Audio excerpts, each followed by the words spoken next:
Yeah.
Mic check, 1, 2, 3. Good evening, ladies and gentlemen. My name is Jonathan Torres.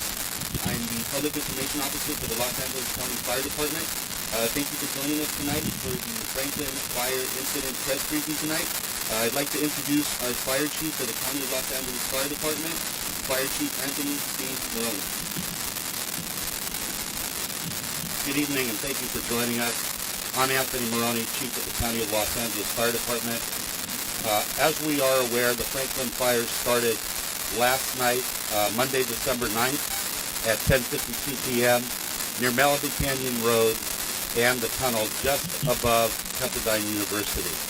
The fire has burned approximately 2,862 acres and is 0% contained. The fire has grown an additional 600 acres this morning and this afternoon. Over 1,500 firefighters are currently assigned to this incident. Today, over 13 federal, state, and local agency aircraft were assigned to the fire, and a number of those aerial resources will remain flying throughout the night. A small number of homes in the affected area have been destroyed and damaged. The exact number is currently unknown. We do have preliminary reports that 7 structures are destroyed and 8 structures are damaged. This was from an aerial view that we were able to look at. Damage inspection teams have been assigned to the incident, and they will assist with a more accurate accounting of incident losses tomorrow. The safety of residents and first responders remains our top priority. The entire fire area remains under threat as long as the current red flag conditions persist. Strong winds and low humidity will continue to challenge firefighters on the line and in the air as they struggle to contain the southern fire. I would like to end with another acknowledgement and thanks to our responding partner agencies, both fire and law enforcement, for the assistance they provided in the early morning hours and throughout the day. We are certainly stronger because of public safety cooperation that we have witnessed during this incident. Thank you. I would now like to invite up our Los Angeles County Sheriff's Department Captain Jen Situ up to the podium to provide a law enforcement update. Good evening, I'm Jennifer Situ, Captain of Malibu Sheriff's Station. The Sheriff's Department has been coordinating with our local, state, and fire partners and the County Office of Emergency Management to monitor the Franklin fire, which started in Malibu Canyon, north of Malibu Crest Road, and south of Francisco Ranch Road. We currently have our INT, our Incident Management Team, with 4 squads assisting with this fire incident. We currently have 32 operations that include evacuations, road closures, and security patrols. There are several road closures in the affected area. There is a soft closure on Los Virgenes and Los Hills Road. There's a hard closure Las Virgenes at Mulholland Highway and on PCH between Topanga Canyon and Canyon Road. There's also a soft closure resident only on Topanga Canyon Road. There are approximately 20,000 affected citizens which are under evacuation orders and evacuation warnings. Fire can be extremely unpredictable, and we highly encourage residents in the fire area to be prepared, have a plan, and heed our evacuation warnings and orders. Gather all your important items, documents, and medications in case you have to leave your residence. The safety of our community members is our number one priority, and we will continue to assist impacted residents. We have several shelters that have been established for residents that are displaced. Pacific Palisades Recreation Center is no longer open. The ones that are open are the Santa Monica Unified School District facility located at 2828 4th Street in Santa Monica. That is now open to residents as a shelter. Another one is Calabasas Community Center, located at 27040 Malibu Field Road in Calabasas. For small animals, the Agora Animal Center is open. That is located at 29525 Agora Road in Agora Hills. For large animals, here's College, 6201 Winnetka Avenue, Woodland Hills. Talk a little bit about security. I want to reiterate what Sheriff Luna said earlier today. We have security patrols throughout our affected areas. We will not tolerate anyone coming to this community to re-victimize our community members. And in closing, just want to thank all of our partners, the LA County Fire Department, Highway Patrol, Office of Emergency Management, Public Works, Caltrans, Animal Care and Control, Red Cross, California State Park, CAL FIRE, Cal OES, and National Park Services. We're all working together as part of this unified command. We urge residents to stay informed by watching the following credible news sources at visit our LAFC social media or lacounty.gov/emergency for updated information. And now I'd like to bring up Supervisor Lindsay Bordak.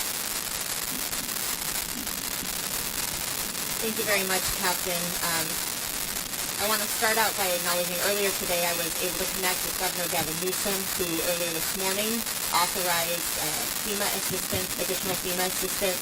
On my way here, we heard from the pro-tem of the Senate, Mike McGuire, who reached out and offered his support as well. I know my team met with Assemblymember Irwin and staff from Senator Ben Allen's office earlier while I was at the board meeting today, and I start with this because all levels of government are coordinated, working together to keep people safe, protected, and supported during this incredibly difficult time.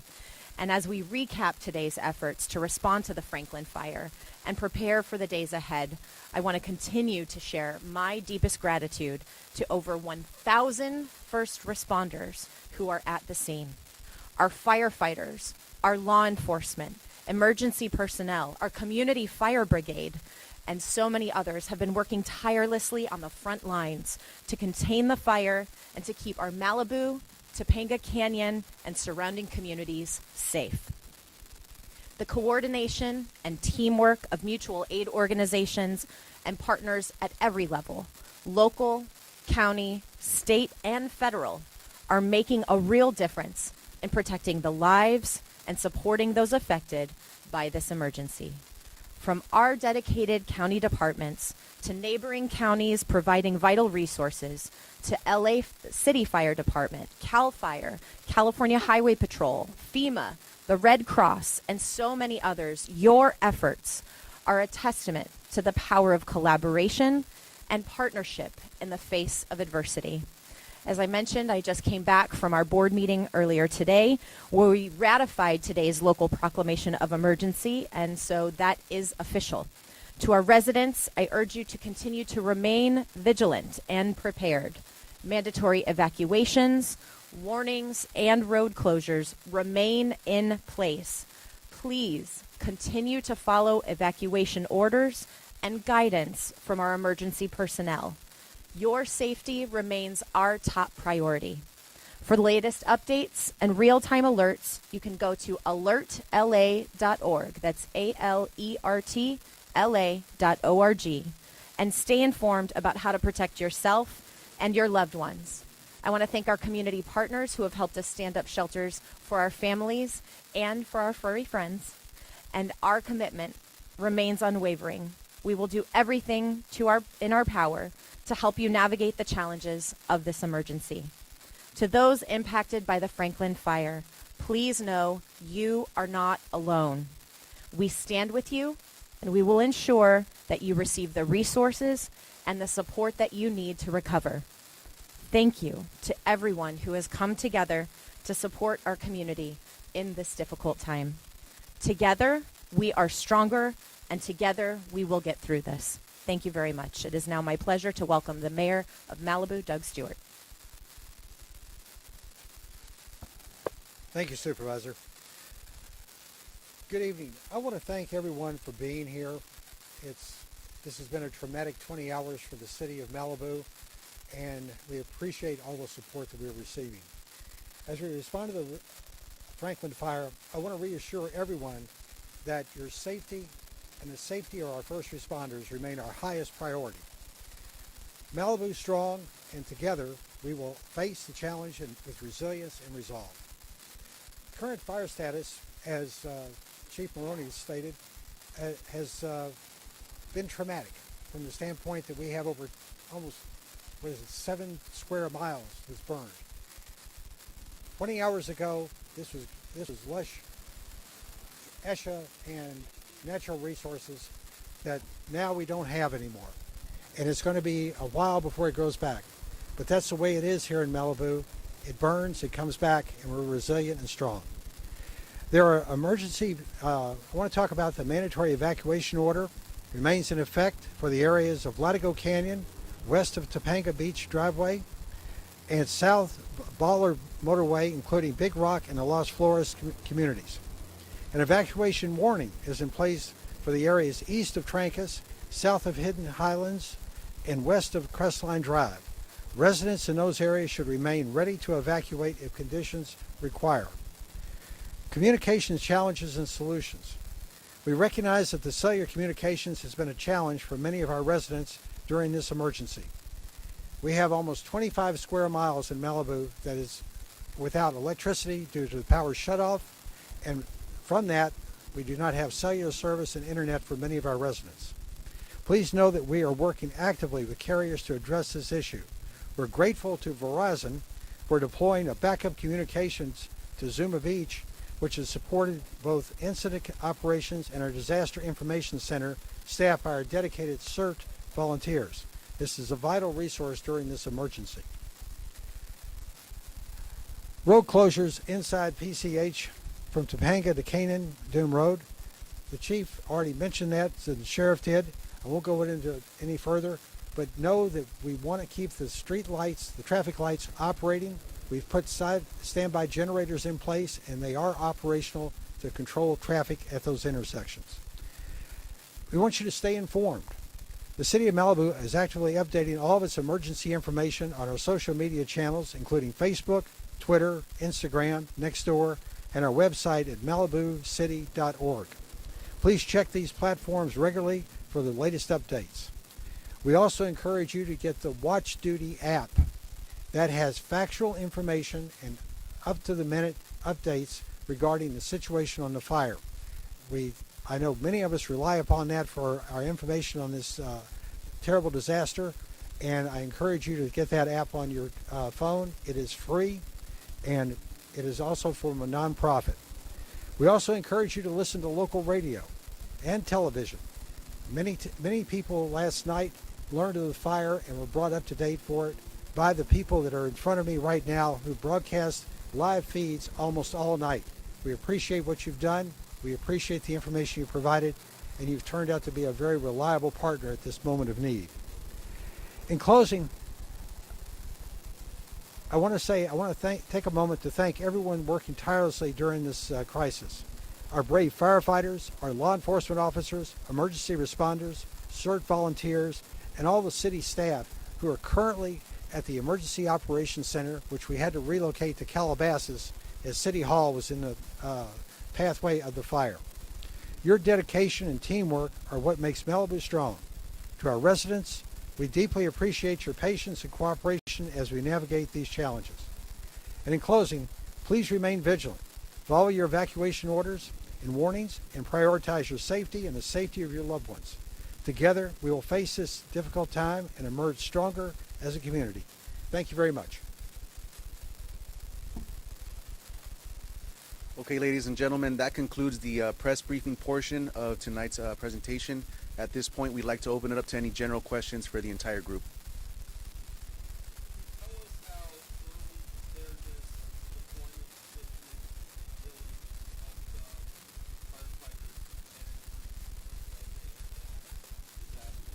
Yeah, thank you for that question.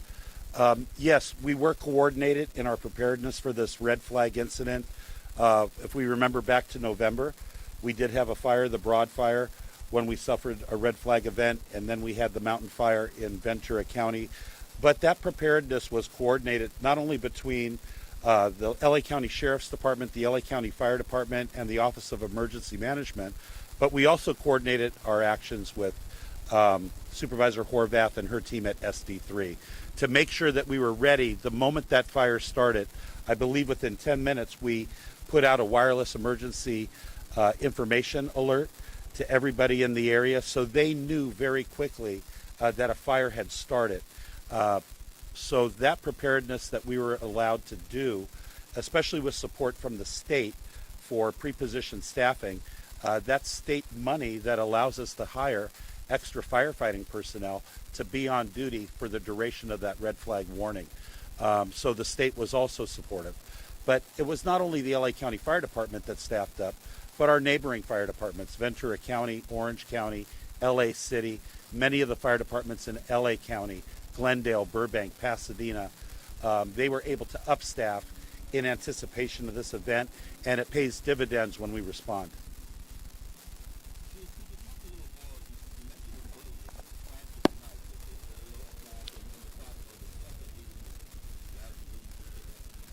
Yeah, we're always concerned that the winds might increase over the nighttime hours. So we will be flying our Bell 412 helicopters, our Sikorsky Firehawks, along with the QRF that's supported by Southern California Edison, the CH-47 and the S-61. We will be making drops tonight to keep the fire in check. We're going to take advantage of the lower temperatures, the higher humidities, to try to get more containment of the fire. We're at 0% contained. We want to wake up tomorrow morning and make sure that we at least start getting some containment because remember, we're going to be in a red flag alert through Wednesday at 8 p.m. right now. So we are going to take advantage of the nighttime increased humidities and the lower temperatures to try to get the fire knocked down.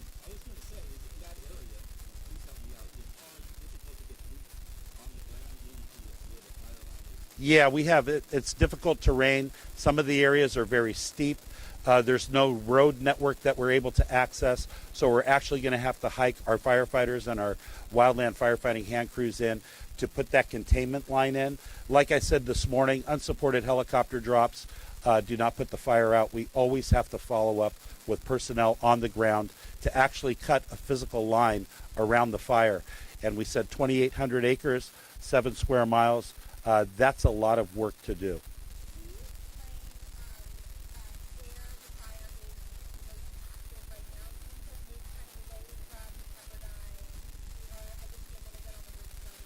Mm-hmm. I actually don't have a sense of where we are and what's most active. I have not toured the fire perimeter. I'm going to do that after the news conference. I was under the impression that the east side of the fire was more active than the west side. It did start right above Pepperdine. That area seems to have calmed down. But I think some of our challenges are in those remote areas that are hard to access with ground personnel, and that's why we're going to continue fighting the fire throughout the night with our aerial assets.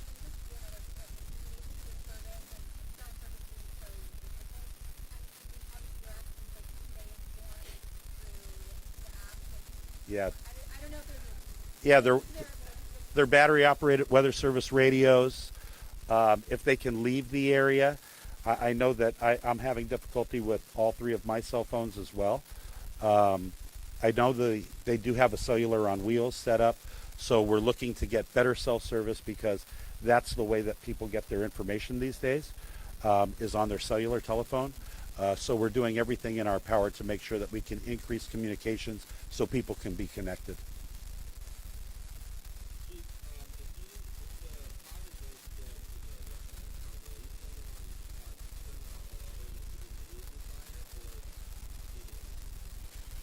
I wasn't I wasn't aware that the LA County Fire Department turned the water off during the Woolsey fire back in 2018, but there are no plans currently to shut any of the services off, any of the utilities, gas, water, electricity, that I'm aware of.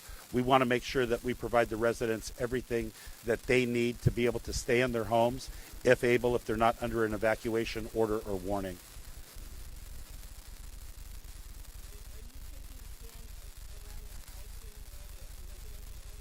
Oh, absolutely. Structured defense is a priority along with perimeter control. Yeah, we don't want to see anybody lose their home, but especially we don't want to see anybody lose their life.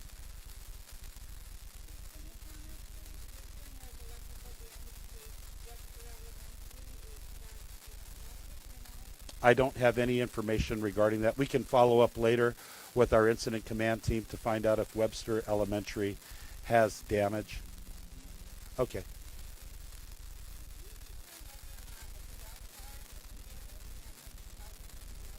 Oh, I most certainly would believe that cell towers and the cellular infrastructure has been damaged, and that's why we have poor communication.